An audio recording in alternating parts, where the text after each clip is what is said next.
Hello guys, ഇതാണ് റിക്സൽ hotel. ഞാൻ അരുണാചൽ പ്രദേശിൽ പോയപ്പോൾ താമസിച്ച ഒരു ഹോട്ടലാണ്. അപ്പോൾ ആ ഹോട്ടൽ ഒരു മലയുടെ ഒരു മുകളിലായിട്ടാണ് ഉള്ളത്. മുകളിലെന്ന് വെച്ചാൽ ഒരു താഴ്വാരത്തിനോട് അടുത്തായിട്ടുള്ള ഒരു പ്രദേശത്താണ്. നല്ല ഭംഗിയുള്ള സ്ഥലമാണ് നമ്മുടെ റൂമിൻ്റെ ബാൽക്കണിയിൽ നിന്ന് നോക്കിക്കഴിഞ്ഞാൽ.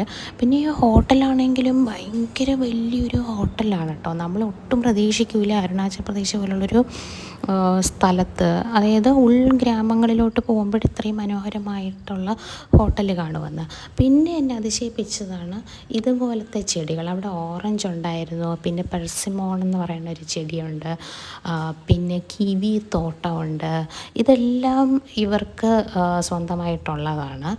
അപ്പോൾ ഓറഞ്ച് തോട്ടത്തിൽ പോയപ്പോൾ കണ്ടതാണ് ഈ നമ്മുടെ അപ്പൂപ്പൻ താടിയുടെ ചെടി. രാത്രി ഇതുപോലെയാണ് കാണുന്നത്. തണുപ്പെന്ന് വെച്ച് കഴിഞ്ഞാൽ ഒരു രക്ഷയില്ല കേട്ടോ. ഒരു -1 അല്ലെങ്കിൽ മൈനസിലോട്ടൊക്കെ പോയിട്ടുണ്ടായിരുന്നു അരുണാചൽ പ്രദേശിൽ. പക്ഷേ ഈ ഒരു സ്ഥലം എത്തിയപ്പോൾ ഒരു 1, 2, 3 ഡിഗ്രിയൊക്കെ ആയിരുന്നു.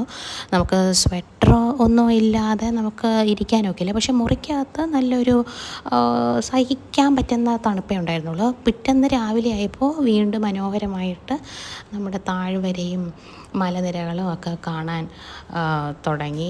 പിന്നെ ടിബറ്റൻ ഫ്ലാഗ് എല്ലായിടത്തും നമുക്ക് കാണാൻ സാധിക്കും. ഇങ്ങനെ പല വർണ്ണങ്ങളിലുള്ള ഫ്ലാഗ്. പിന്നെ ഭയങ്കര ഒരു ശാന്തമായ അന്തരീക്ഷമായിരുന്നു കേട്ടോ അവിടെ നിന്ന സമയത്ത്.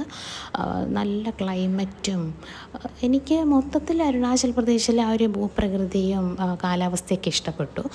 പൊതുവേ പ്രകൃതിയും മലനിരകളും പച്ചപ്പും കാടും പുഴയും അതൊക്കെ ഇഷ്ടപ്പെടുന്നവർക്കേ അരുണാചൽ ഇഷ്ടപ്പെടുള്ളൂ. നമ്മളൊരു സിറ്റി ലൈഫ് ആഗ്രഹിക്കുന്നവർക്കാണെങ്കിൽ കുറച്ച് ബുദ്ധിമുട്ടായിരിക്കും, അല്ലെങ്കിൽ കുറച്ച് ഓഫ് റോഡിങ് അതൊക്കെ ഇഷ്ടമുള്ളവർക്ക് തീർച്ചയായും കണ്ടിരിക്കേണ്ട ഒരു സ്ഥലമാണ് അരുണാചൽ പ്രദേശ്. ഇപ്പം നമ്മൾ താരതമ്യേന കുറച്ചൊരു ടൗൺ ഏരിയയിൽ നിൽക്കുന്നത് കൊണ്ടാണ് ഇത്രയെങ്കിലും കെട്ടിടങ്ങൾ കാണുന്നത്, അല്ലെങ്കിൽ ഫുൾ മരനിരകളാണ്.